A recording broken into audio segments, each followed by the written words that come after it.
Entonces, buenos días a todos. Hoy hablaremos sobre el manejo endoscópico de las fístulas del líquido cefalorraquídeo. Mi nombre es Carlos Emilio Ríos, residente de cuarto año de neurocirugía de la Universidad de Antioquia. Entonces, a modo de introducción, tenemos pues que la definición de fístula del líquido cefalorraquídeo se define como una fuga del líquido cefalorraquídeo del espeso aracnoideo que suele pues darse sobre los senos o sobre los huesos pues, de la base del cráneo, sobre todo pues del seno frontal, esfenoidal o etmoidal, y también la podemos clasificar pues de forma directa o indirecta. Directa cuando el lugar de la fístula está relacionado directamente a la fosa del cráneo, pues, donde se da la fuga del líquido cefalorraquídeo, e indirecta aquellas fístulas, sobre todo de la fosa media, que van a llegar pues al oído medio, y van a salir por la trompa eustaquio y van a tener rinorrea. En cuanto a la etiología, entonces la literatura las divide en las traumáticas y las no traumáticas. En las traumáticas tenemos las iatrogénicas, que son secundarias pues, de alguna intervención quirúrgica, y las no iatrogénicas, que en su gran mayoría pues, van a ser por accidentes, y que van a corresponder pues, en algunas revisiones de la literatura a más del 80% de las fístulas pues, de líquido cefalorraquídeo. Y las no traumáticas, las cuales las vamos a dividir en congénitas, que básicamente son defectos congénitos de la base del cráneo, asociados generalmente pues, también a meningo o encefaloceles, relacionadas pues, con tumores, sobre todo aquellos tumores que erosionan la base del cráneo, y espontánea o idiopática. De esta última, la prevalencia ha venido a un aumento y tiene una fuerte asociación pues, con la obesidad y con el consumo pues, de algunos medicamentos. Acá vemos pues una clasificación con un porcentaje pues de la etiología de las fístulas del líquido cefalorraquídeo. Como lo vemos acá, es una revisión sistemática que se hizo en el 2023. Muestran pues que casi la mitad de todas las fístulas eran de origen traumático. Llama la atención pues que la espontánea era casi un tercio, ¿cierto? Casi el 30%, y las posoperatorias o iatrogénicas un 12%, y en las cuales no se encontró como un origen claro y que posiblemente se podrían clasificar como congénitas, un 16%. En cuanto al sitio donde se encontraba el defecto en la base del cráneo, entonces vemos que el techo pues, del etmoides corresponde a un tercio de los sitios donde está el defecto. El otro tercio lo corresponde por la lámina cribiforme, que es un 28%, el seno esfenoidal, que puede llegar a ser un 22%, seguido pues por el seno frontal, que es menos frecuente, y otras localizaciones u otros defectos que son pues, menos del 10%. En cuanto al diagnóstico, entonces la parte pues, de la clínica, que es el cuadro que vemos acá a la derecha, entonces el síntoma cardinal o que nos va a llevar a pensar pues, en una fístula de líquido cefalorraquídeo va a ser la presencia de rinorrea, que va a ser uniobilateral, como lo vemos en casi el 65% de los casos va a ser unilateral y va a ser disciente de la lateralidad de donde se encuentra el defecto, pero no es despreciable pues, la cantidad de pacientes que pueden presentar rinorrea bilateral. Dolor de cabeza asociado pues, a síntomas de hipotensión, aunque en las que son espontáneas puede haber hipertensión endocraniana y eso también pues, produce dolor de cabeza. Alteraciones visuales, sobre todo en las espontáneas, como lo mencionaba, pues, por la hipertensión endocraniana idiopática. Trastornos hormonales, sobre todo pues, cuando hay una compresión pues, del tallo hipoficiario. Fiebre y meningitis, que es casi el 13% de los pacientes cuando no hay un cierre digamos rápido de la fístula. Alteraciones de nivel de conciencia, que ya es mucho más raro, pues menos del 5%, anosmia y parálisis de nervios craneales, que también es muy raro verlo. Una vez sospechamos pues, la fístula por clínica, lo siguiente sería entonces, sobre todo en los pacientes que tienen rinorrea, confirmar si esa rinorrea es líquido cefalorraquídeo. Entonces ya aquí nos tenemos que ayudar de la parte del laboratorio. El examen pues que está más ampliamente disponible y que quizás muchos realicemos pues en nuestra práctica de manera inicial es la parte de medir la glucosa en la rinorrea y en sangre, y recordemos pues que generalmente la glucosa en el sistema nervioso central es 2/3 de la glucosa sanguínea. Si se corresponde a esa relación, digamos que tenemos una alta sospecha de que esa rinorrea sea que sea líquido cefalorraquídeo. El gol estándar para comprobar que el líquido cefalorraquídeo sería la medición pues, de beta-2-transferrina, que no está tan disponible pues, en nuestro medio, y el otro examen pues, disponible pues, que podríamos tener acceso sería la proteína beta traza, que tampoco está pues tan ampliamente difundido.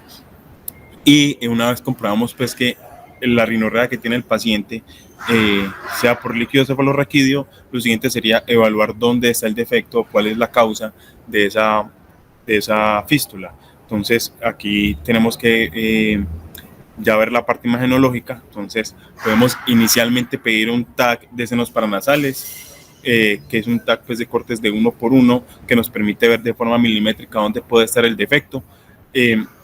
Lo otro que se puede hacer es una resonancia con un T2 pesado, que incluso nos puede permitir ver el líquido cefalorraquídeo que se filtra a través del defecto, ¿cierto? Y si en estos dos métodos de imagen no encontramos una causa clara pues, de la fístula del líquido cefalorraquídeo, lo siguiente sería hacer un cisterno TAC para evaluar dónde es la fístula.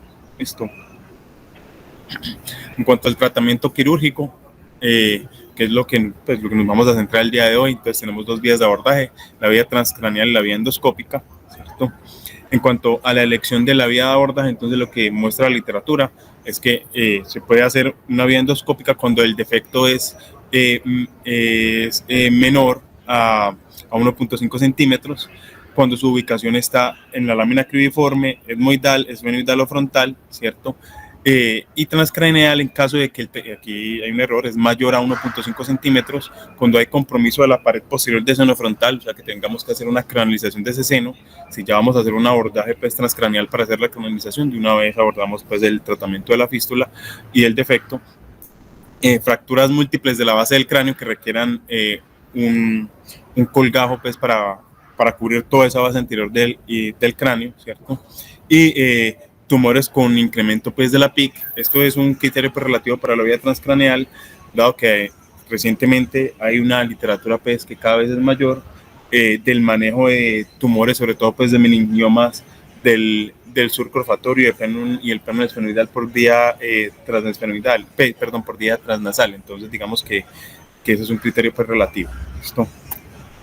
En cuanto al abordaje endoscópico transnasal, entonces los insumos que necesitamos pues en el quirófano, entonces un endoscopio rígido, lentes de 0, 30 y 45 grados para poder tener una buena visión y un buen ángulo de trabajo, fresas telescópicas, porque como lo veremos más adelante, generalmente toca a veces hacer un fresado alrededor del defecto, ¿cierto?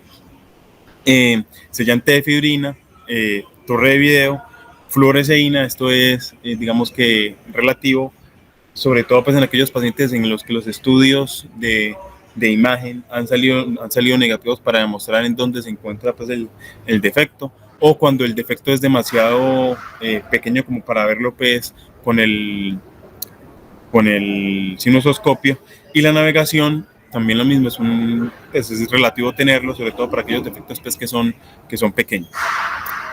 En cuanto al abordaje, pues la parte quirúrgica, entonces empieza con una adecuada planeación, evaluar la localización exacta del defecto para saber si la angulación que vamos a tener pues, por vía transnasal nos va a dar pues, para poder trabajar, ¿cierto? Y si está pues, en la base anterior y casi que en la línea media pues, del cráneo. ¿Listo?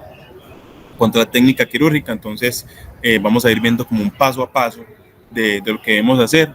Entonces, lo primero que hacemos, pues una vez ya el paciente está preparado, tenemos el endoscopio, sería ir al lugar del defecto pues a localizar el defecto según por imagen donde esté localizado, ¿cierto?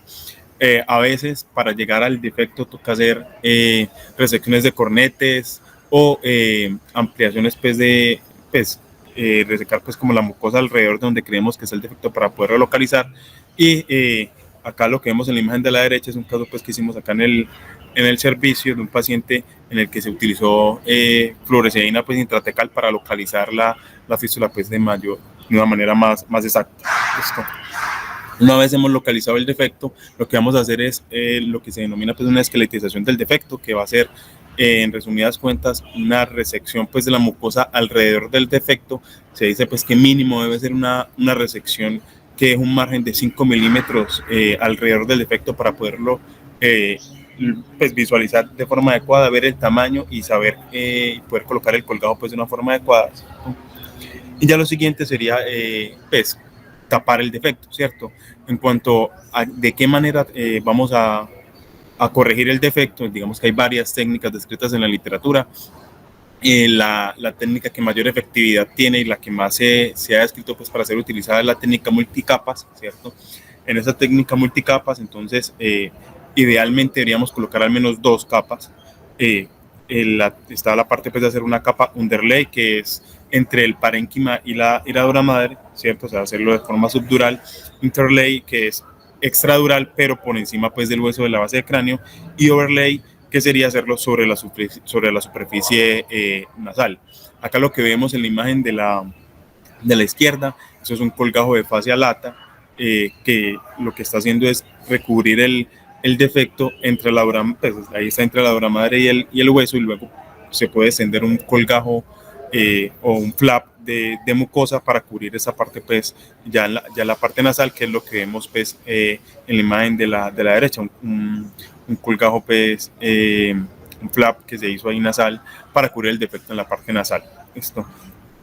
En cuanto al manejo postoperatorio, entonces aquí esto también está bastante debatido. Digamos que cada centro de experiencia que ha publicado sus resultados tiene su propio protocolo, pero lo que se repite de las medidas pues, a lo largo de la literatura es manejar esos pacientes con una cabecera entre 15 a 30 grados, algunos dicen que 45 grados, ¿cierto? Para facilitar pues, la parte del retorno venoso.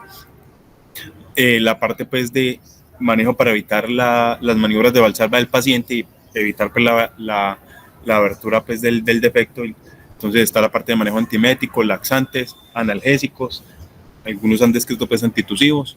En algunos protocolos describen pues el uso de antibiótico profiláctico extendido por 5 días, con metronidazol y ampicilina. Y esto es debatido pues porque si el paciente no tiene meningitis, digamos que no tendría una indicación para un cubrimiento extendido, ¿cierto? La parte de dejar un dren lumbar para facilitar pues el cierre de la fístula con la corrección también estaba bastante debatido. Algunos protocolos lo dejan por al menos 72 horas, otros por 7 días. Su uso pues digamos que depende del neurocirujano, ¿cierto? Y del tamaño del defecto y si el paciente tiene o no clínica de hipertensión endocraniana.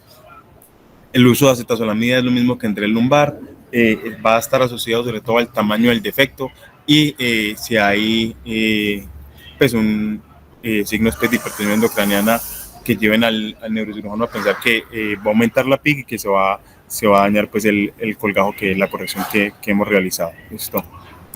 El resultado postoperatorio esperado sería este que vemos acá. Acá en la imagen B vemos el defecto pues, que se encontraba acá en la lámina cribiforme, ¿cierto? Cómo se extendió un flap, un colgajo pues, de mucosa que cubrió el defecto, ¿cierto? Y acá vemos el resultado en un control, una fibronazolaringoscopia pues, que se le hizo al paciente, cómo se ha cubierto de manera adecuada pues, el defecto sin evidencia de salida de líquido. Y muy importante, y es que los ostium de los senos deben quedar permeables. Eso es algo a tener en cuenta también en la técnica quirúrgica, no ocluir el ostium de los senos al momento pues, de corregir el defecto. En cuanto a lo que dice la evidencia pues, de la efectividad del manejo endoscópico de este tipo de patología, entonces vamos a hacer una pequeña revisión de la literatura de algunos artículos. Les traigo pues, este artículo publicado en el 2019, realizado pues, en Asia, ¿cierto? Fue un seguimiento pues, prospectivo de 25 pacientes, 18 de esos pacientes tenían fístula de origen traumático, 7 fueron espontáneas. La ubicación de esas fístulas, la gran mayoría fueron pues, en la lámina cribiforme, seguido por el etmoides de los senoides y ya 2 pacientes con fístulas pues, que se originaban del seno frontal. La tasa de efectividad de la intervención endoscópica fue del 92%, o sea, 23 de los 25 pacientes tuvieron resolución completa de su patología de manera endoscópica y solamente hubieron dos reintervenciones que se manejaron nuevamente de forma endoscópica y ambas corrigieron sin necesidad pues, de un abordaje transcraneal. Ellos reportan ahí que no tuvieron complicaciones en ninguno de los 25 casos asociados pues, al procedimiento. Ese es el siguiente estudio que les traigo, publicado pues, en el 2022. también un estudio prospectivo, fueron 21 pacientes, el 62% del origen de esas fístulas pues fueron traumáticas. En cuanto a la ubicación, acá digamos que se invirtió un poco la prevalencia, la gran mayoría fueron del seno esfenoidal, seguido pues de la lámina cribiforme, 2 del etmoides y 2 de la lámina lateral. En cuanto al tamaño del defecto, el 76% de los pacientes tenían un defecto menor a 1 centímetro, 24% tenían un defecto mayor a 1 centímetro cuadrado, ¿cierto? Pero en ningún caso sobrepasaron pues, los 2 centímetros de área cuadrados pues, de área del defecto. La tasa de efectividad del procedimiento, entonces, con la primera intervención fue del 90%. Ellos resaltan pues, que para las fístulas de origen esfenoidal, la técnica fue 100% efectiva, y para la de la lamela lateral fue, digamos, que el que tuvo menor porcentaje de eficacia, y pues digamos que para mejorar la eficacia, que fue un 50%, en la reintervención lo que se le hizo fue una técnica overlay y su efectividad pues mejoró casi que al 71%. ¿Listo? No reportan pues complicaciones mayores como sangrados, infecciones u otras complicaciones pues, asociadas al procedimiento. Lo único que se notó fue que en algunos pacientes había hiposmia, y a la hora de evaluar cuáles fueron los factores asociados pues, al desarrollo de la hiposmia, se dieron cuenta pues, que en el 100% de esos pacientes que tienen hiposmia habían hecho un colgajo nasal para tapar el defecto. Entonces quizás estuviera pues, relacionado al hallazgo pues, en esos pacientes. ¿Listo? Ya el último estudio que les traigo, que soporta como la efectividad de este procedimiento, es un estudio publicado pues, en el 2021, ¿cierto? En Egipto. Aquí se publicaron 55 pacientes, 35 de los pacientes estaban con fístula espontánea, 14 con una fístula postoperatoria y 6 con una fístula de origen traumático.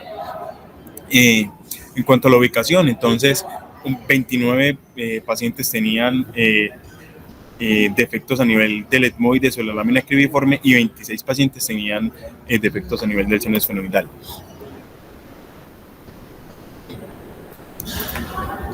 Entonces, de estos pacientes, ¿cierto? En 47 pacientes el procedimiento fue efectivo y pues se siguió en el tiempo a lo largo de 2 años y no tuvieron que reintervenir, no tuvieron mayores complicaciones. En 8 pacientes tuvieron una falla del procedimiento. De estos 8 pacientes, uno se murió. Aquí relatan que es un paciente con una fístula traumática con múltiples lesiones a nivel intracerebral, que se murió, pues creen que asociado a esto, no asociado al procedimiento, ¿cierto? Y 7 pacientes tuvieron una fístula persistente. En esos pacientes que tuvieron una fístula persistente, lo que hicieron fue medirle la presión por medio pues, de una punción lumbar, ¿cierto? Casi que la mitad de sus pacientes tenían elevada la presión intracraneal, fueron llevados pues, a una DBP. Con esto paró la fístula y le hicieron seguimiento. 4 pacientes no tenían aumento en la PIC, requirieron una reintervención.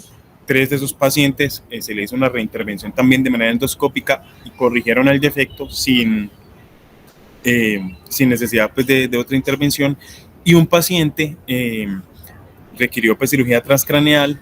En este paciente era un paciente que se había operado un craniofaringioma, que tenía un gran defecto a nivel esfenoidal, ¿cierto? Y pues por el mismo tamaño pues, del defecto, no fue posible su abordaje completo pues, de forma transnasal. ¿Listo? En cuanto a las complicaciones pues, que narra este estudio, entonces 3 pacientes tuvieron meningitis posterior al procedimiento, ¿cierto? Cambios en el olfato, sobre todo pues, hiposmia, nunca fue una anosmia completa, que fueron 32 pacientes. 4 pacientes hicieron absceso septal, ¿cierto? Un paciente tuvo una proliferación septal, un paciente hizo una sinusitis asociada pues, a que se ocluyó el seno maxilar. 3 pacientes tuvieron una infección primaria pues, del colgado que se les dejó, y como lo relatábamos, pues un paciente murió, pero ellos piensan que no estuvo pues, 100% pues, asociado al procedimiento que se le realizó. En cuanto a la comparación del manejo endoscópico versus el transcraneal, pues también vamos a hacer una pequeña revisión de la evidencia de que nos habla la literatura. Entonces, el primer estudio pues, que les traigo es este, que comparaba ambos abordajes en fístulas pues, de líquido cefalorraquídeo, ¿cierto? Entonces, es un estudio de 80 pacientes, un estudio retrospectivo, 40 pacientes en cada grupo, y una media de edad que iba entre los 20 y los 65 años, aunque la gran mayoría de esos pacientes eran mayores de 50 años. Entonces, vemos acá pues la tabla 1, donde pues, nos importa la parte del índice de masa corporal, como sabemos que está asociado a hipertensión endocrina no idiopática. Vemos que no hay diferencia pues, entre los grupos, tampoco pues diferencias en cuanto a la prevalencia de hombres y mujeres en cada uno de los grupos, ¿cierto? Y acá ya en la tabla 2 vemos la parte de los resultados. Entonces, en el grupo 1, que es el de manejo endoscópico, tuvo una efectividad del 92.5%. 3 de esos pacientes tuvieron persistencia de la fístula y requirieron una intervención que se hizo de manera endoscópica también. El grupo 2, que es el de la parte pues, transcraneal, tuvo una efectividad del 85%. 6 pacientes persistieron con la fístula y también tuvieron que ser llevados pues, a una reintervención. Algunos de esos pacientes que se reintervinieron de forma endoscópica. Esto. Y en cuanto a la prevalencia pues, de infección en ambos grupos, vemos como en el grupo del manejo endoscópico, ningún paciente pues, tuvo infección asociada, ni meningitis, ni infección pues, del colgajo. Y en el grupo 2, que es el de manejo transcraneal, 3 de esos pacientes tuvieron meningitis pues, posterior al procedimiento, pues posiblemente no per se por el procedimiento, sino por la misma fístula y el defecto pues, que tenía. En cuanto a los otros resultados pues, que evaluó el estudio, es que los pacientes que se intervinieron de forma endoscópica tuvieron un menor tiempo quirúrgico y menos días de hospitalización. El siguiente estudio que les traigo es un estudio publicado en Grecia en el 2016. En este estudio pues fueron 43 pacientes, 18 en el grupo de manejo endoscópico, 25 en el grupo de manejo transcraneal. Fue un estudio retrospectivo, recogieron pacientes desde el 99 hasta el 2015. Acá está pues como la técnica utilizada por ellos de acuerdo a la localización del defecto. Entonces, si la fístula de la etmoidal era menor de 5 milímetros, ellos utilizaban pues una técnica overlay con un colgajo libre de mucosa, ¿cierto? Que se iba desde los cornetes, ¿cierto? Y cuando era mayor de 5 milímetros, hacían una técnica underlay y overlay, ¿cierto? Si era de la lámina cribiforme y era menor de 5 milímetros, entonces hacían una resección pues, del cornete medio y una técnica overlay con un colgado libre de mucosa. Y si era mayor de 5 milímetros, hacían la misma resección pues, del cornete medio con técnica underlay y overlay. Y si era defecto pues, del seno esfenoidal, se hacía pues una técnica overlay con un colgado libre de mucosa, y si era menor de 5 milímetros, y si era mayor a 5 milímetros, lo que hacían pues era una técnica underlay, overlay, y aparte le colocaban grasa, que generalmente la tomaban pues del abdomen o de la cara lateral de la pierna para fijar ahí los colgajos. Y en todos los casos, cuando el defecto era mayor a 2 centímetros, y sin importar la localización, se hacía la técnica underlay, ya fuera con fascia lata o con fascia del temporal, o incluso le añadían grasa, hueso o cartílago, pues, que a veces lo tomaban de los cornetes, ¿cierto? O del septo, un colgajo pues de mucosa. Y adicional a eso le dejaban un dread lumbar para asegurar un adecuado cierre pues, del defecto. En cuanto a la duración pues, del procedimiento, entonces la duración promedio del abordaje pues, endoscópico fue casi 3 horas, cuando fue transcraneal fue 4 horas y media. Los días de hospitalización en promedio fueron 10 días para el manejo endoscópico y 24 días pues, para la parte pues, transcraneal. Ellos muestran pues que aquí en esta duración pues, de hospitalización en la parte transcraneal también estaba asociado pues a que algunos de los pacientes tenían traumas craneoencefálicos asociados que requerían una observación mayor, y otros traumas pues por los cuales también estuvieron hospitalizados. En cuanto a la tasa de efectividad, entonces fue casi un 95% para el abordaje endoscópico y un 90% para la parte transcraneal. En cuanto a la parte de complicaciones, ellos relatan que no tuvieron complicaciones en la parte endoscópica y en la parte pues, transcraneal. Entonces la mayor complicación fueron los relacionados pues, con el olfato. 5 pacientes pues, refirieron pues, anosmia posterior al procedimiento, que digamos que es algo esperado cuando uno hace una técnica, pues una abordaje transcraneal de este tipo de patologías. 4 pacientes quedaron con epilepsia posterior al procedimiento. 3 pacientes dijeron pues que su mayor, digamos, molestia con la cirugía transcraneal fue la cicatriz. Y un paciente hizo un hematoma intracraneal posterior pues al procedimiento.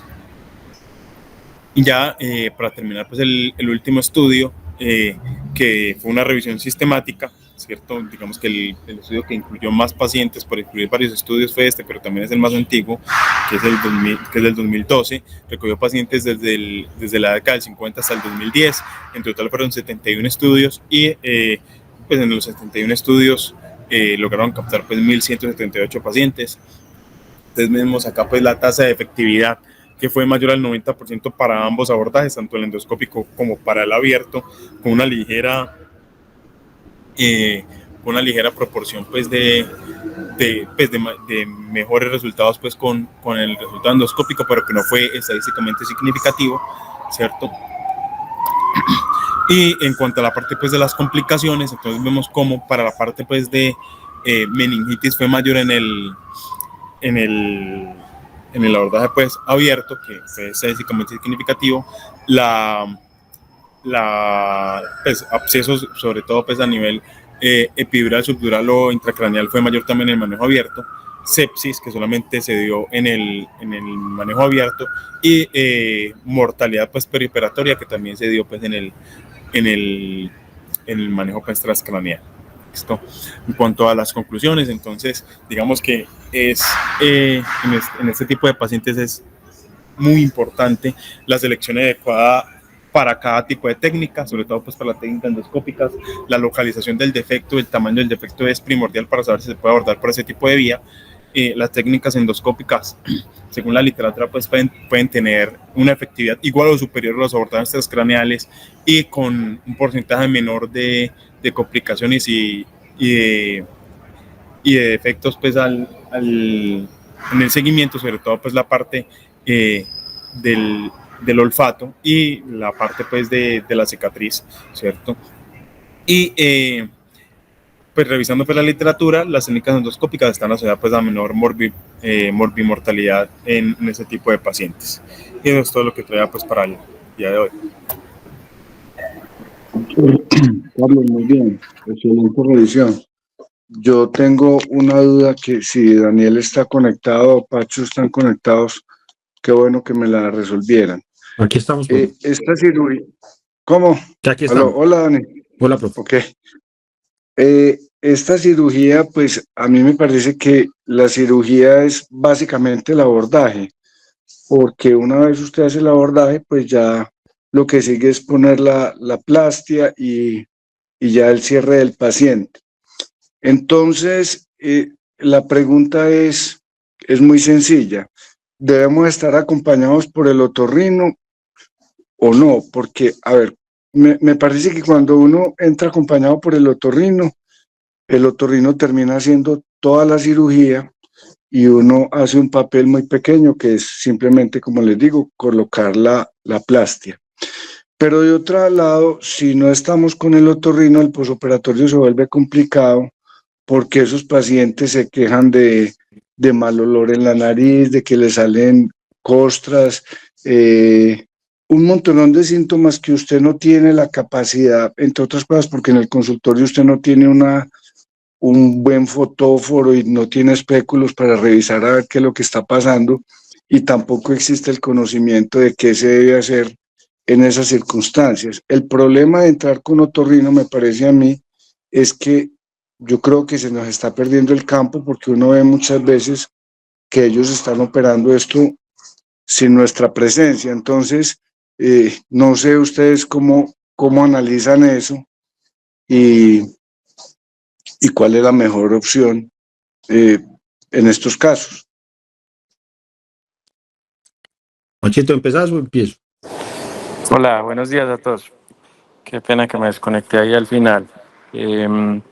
Yo creo, Nachito, que es al revés. Antes nosotros como que hemos ido ganando cada vez más campo en la nariz. O sea, cada vez hacemos más cosas que ni siquiera son de neurocirugía, sino que son de senos paranasales. Entre otras, pues porque los otorrinos, pues hay muchos que no se dedican a los senos paranasales, entonces le sacan el cuerpo a esas cirugías. Lo ideal para mí es pues como tener un equipo formado con un otorrino con el que uno se entienda, ¿cierto? Entonces es chévere cuando hay ese trabajo en equipo porque pues uno hace unas cosas y ellos hacen otras.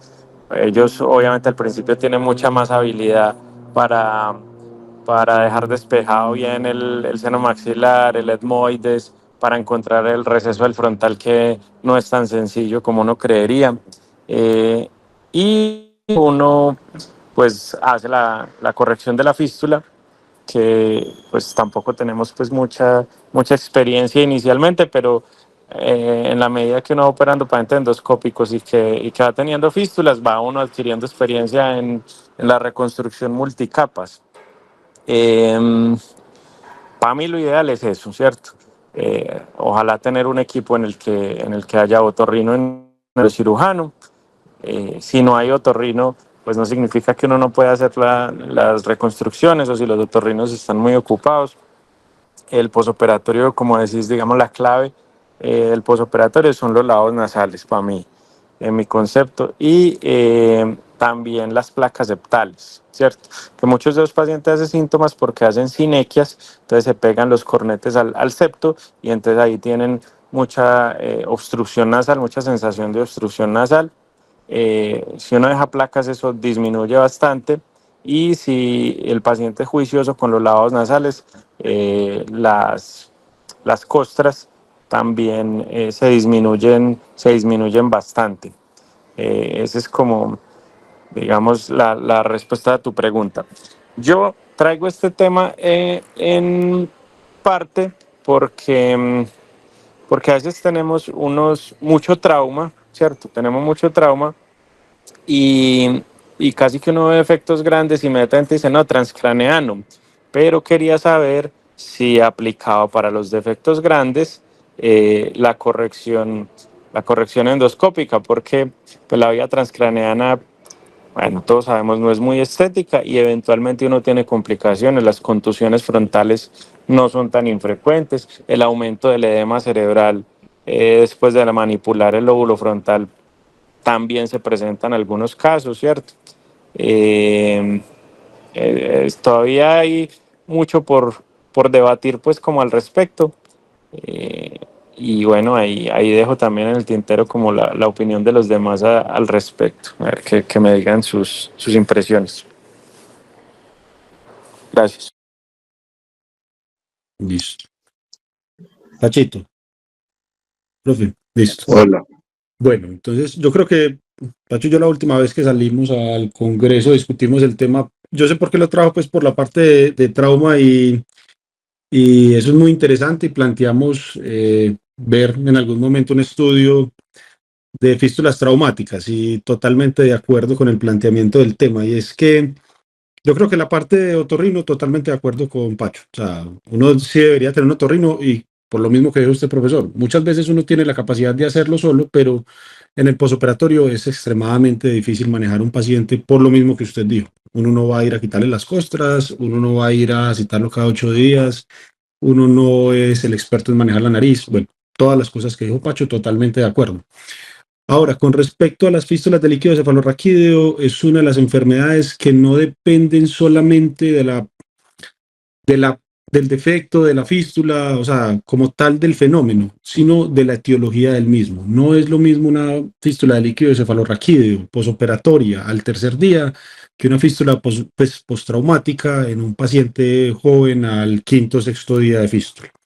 Entonces, la etiología marca los estudios y los últimos estudios que presentó Carlos son estudios con poquitos pacientes, la mayoría de ellos no están representados en trauma Y los que tienen representación de trauma, él lo dijo muy bien al principio de la charla, son pacientes que deberían tener no defectos múltiples, defectos pequeños, no ubicación generalmente en el frontal, que los tenemos muchos. Si usted va a hacer una canalización del seno frontal, pues lo mete transcraneal y todo eso. Entonces, todas estas restricciones que nos ha puesto la literatura y el conocimiento actual es la causa por la cual todavía existe una duda de cómo manejar, o sea, de cuál es el papel de la endoscopia en los pacientes postraumáticos. Digamos que no existe mucha duda en si uno debería meter a un paciente con una fístula de líquido cefalorraquídeo. Vamos a hablar de las cosas que están como establecidas. Fístula de líquido cefalorraquídeo espontánea, usted fácilmente puede decidir endoscopia. Fístula de líquido cefalorraquídeo traumática con defecto único en el esfenoides, excelente. La opción endoscópica es una muy buena opción.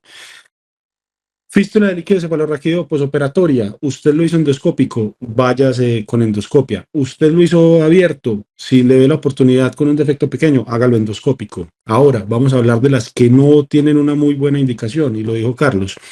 Pacientes con fracturas, o sea, con fístulas de líquido cefalorraquídeo traumáticas, defectos múltiples, en este momento no tiene mucha evidencia y a decir verdad la mayoría de la literatura apunta sin mucha evidencia a hágalo transcraneal. Pacientes que tienen defectos en el seno frontal, usted necesita hacer algo más con el seno frontal, por ejemplo estético o una cranalización, ese paciente va por arriba, al menos ese es el manejo que está estandarizado en este momento. Entonces, el problema con las fístulas de líquido cefalorraquídeo postraumáticas es que muchas del grupo es que son múltiples y dos, muchas de ellas necesitan algo en el frontal y no tenemos en este momento una forma de diferenciar dónde es el defecto óseo con respecto al defecto en dura. ¿Qué quiere decir eso? Usted llega y le hace lo que tenemos, una cisternotac, una cisternoresonancia, lo que tenga, y de una fístula con defectos múltiples óseos, pero de la fístula del líquido en la parte frontal, o la ve para una endoscopia. Usted no sabe si cerrando esa, la otra se activa. Y la capacidad de nosotros de ir a buscar por endoscopia múltiples defectos bilaterales en el etmoides es, digámoslo así, bastante agresiva. Cuando uno va a hacer eso, que por ejemplo lo hace en los tumores de la lámina cribosa o en otras cosas, es zafar el tabique, hacerle una hemodectomía anterior, quitarle toda la mucosa, fresar todo el etmoides y después tapar los defectos. Cuando eso pasa, es mejor irse por arriba. Eso es lo que dice la literatura. Ahora, con Pacho la última vez planteamos, sí, si vamos a hacer fístulas traumáticas, claro, ya sabemos que las fístulas traumáticas de efecto único menor de 1 centímetro, pues esas sí ya están en la literatura, pero las otras las podemos hacer por ahí. Hay que hacer un estudio. En este momento no se sabe. Caliche presentó un estudio de 21 casos, el otro tenía 40 y punta, el que más tenía sería 50 casos, pero la representación de traumáticos era casi 10. Entonces, en este momento, digamos que no tenemos una buena evidencia para irnos a meter en eso, en fístulas postraumáticas, sobre todo cerquita del seno frontal o defectos múltiples. Yo creo, Caliche, y es una buena cosa que hay que mirar en esta presentación, es que tenés muchos estudios muy bien hechos, así sea con poquitos pacientes, después del 2014, que hicieron una revisión, 2014 o 2011, que hicieron una revisión, ¿me corregís, Carlos, porfa? Es una revisión sistemática, sin metaanálisis. 2012, profe. 2012, perdón, eso.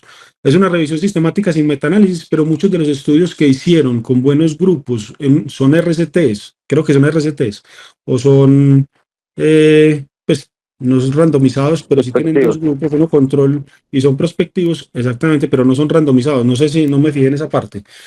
Entonces, no sé si son RCTs, pero esos estudios dan para hacer un metaanálisis ya.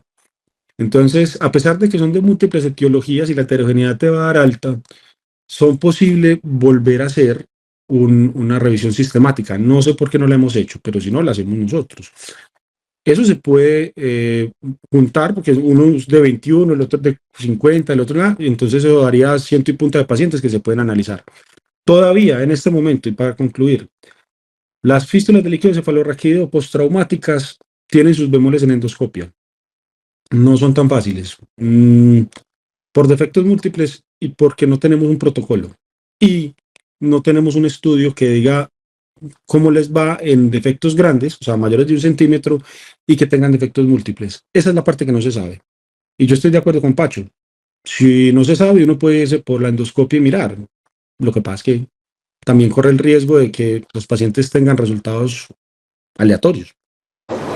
Sí, no, es como plantear estas inquietudes, ¿cierto? Mire que es una cosa que nosotros tenemos muy frecuente, o sea, ¿cuántos pacientes tenemos con No, fracturas de base de cráneo muchísimo. anterior? O sea, tenemos Nosotros muchísimos, ahí podemos está el hacer un insumo, estudio. ¿cierto? Para uno ofrecerle al paciente mejores resultados, pues, y mejores técnicas. Porque transcraneanos también tenemos recidivas de fístula en algunos pacientes. O sea, Totalmente. no es una técnica que esté totalmente depurada y que uno diga, no, es que ¿para qué voy a implementar otra cosa si con esta nos va muy bien? Pues no tenemos defectos estéticos, no tenemos edema posoperatorio, no tenemos contusiones frontales, no tenemos pérdida del olfato.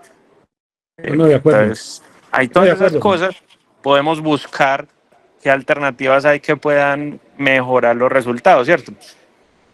Pero yo creo, Pachito, que lo que hablamos la última vez, cuando uno va a hacer esto, uno lo tiene que hacer de una forma muy seria. Es decir, tenemos o sea, una duda grande, pero también tenemos, yo creo que la palabra no es depurado, porque yo creo que sí, la técnica sí está depurada. El problema con la técnica es que no tiene los resultados perfectos, eso es cierto, pero la técnica está depurada en cuanto a, tiene unos pasos determinados, tiene, o sea, la técnica ya lleva mucho tiempo y no es que uno diga, es que todo el mundo la hace diferente, no, tiene 2 o 3 variaciones y está depurada. No son los resultados perfectos, eso sí estamos de acuerdo. Pero también es cierto que la otra tampoco es que se haya estudiado muy bien para este tipo de pacientes. O sea, el tipo de pacientes traumático, que yo estoy totalmente de acuerdo con vos, tendría un papel, pero que no lo conocemos. O sea, no conocemos, puede que hagamos un estudio y digan, vea, ¿sabe qué? Es que definitivamente cuando son bilaterales es más el daño, es más la cirugía, nos demoramos más, sigamos haciendo por arriba. O, pues definitivamente nos está yendo tan bien que cambiemos, tenemos que cambiar. Ahora, hay que Eso hacerlo es de la una manera seria. Hay que plantear un estudio en donde los pacientes sí sean aleatorizados, porque es que en realidad sí necesita ser aleatorizado. Tipo de estudios necesita que usted coja a los pacientes y los distribuya bien, porque si empezamos a coger el paciente que definitivamente tiene más chances para irse para endoscopia, el paciente de efecto único, así tenga 1,6 centímetros, y usted lo hace por endoscopia y le va súper bien, y coge los pacientes que están vueltos nada, por decirlo de alguna manera muy coloquial, 5 defectos, toda la base de cráneo con una fractura de esas complejas, y le da una fístula, entonces ese paciente, claro, o sea, ese estudio te va a dar que no haga todos por endoscopia. Entonces los pacientes tienen que ir a la autorización, escogerse bien y mirar los resultados con toda la franqueza.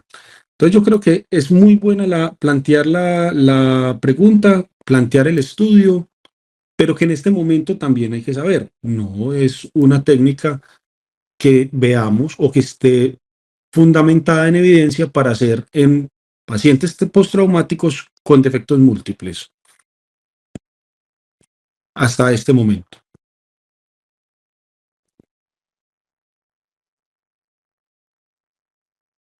De Gracias, acuerdo. Daniel, hombre. Muy interesante. Nachito, ¿qué piensa? Pienso así como ustedes. Eh, eh, Siga pues en no, consulta. uno tiene que, no, yo no estoy en consulta, uno tiene que ir evolucionando, o sea, a mí me tocó hacer todo por vía transcraneal y ahora veo que ya, pues, todo se hace por vía endoscópica, entonces hay que evolucionar y aprender a hacer definitivamente la técnica endoscópica porque no nos podemos quedar en el pasado. Definitivamente la medicina es muy complicada porque es muy cambiante. O sea, no, yo sí quería preguntar, con la fluoresceína, ¿cómo les ha ido, Pacho? Nachito, he hecho 2 casos y uno no salió nada y el otro una belleza. Eso mejora bastante la seguridad pues con la que uno va a reparar el defecto. O sea, sirve para identificarlo y después de que usted le pone las capas, ya no sale fluoresceína, entonces usted ya está tranquilo de que eso está Bien Y reparado. el,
Todos aman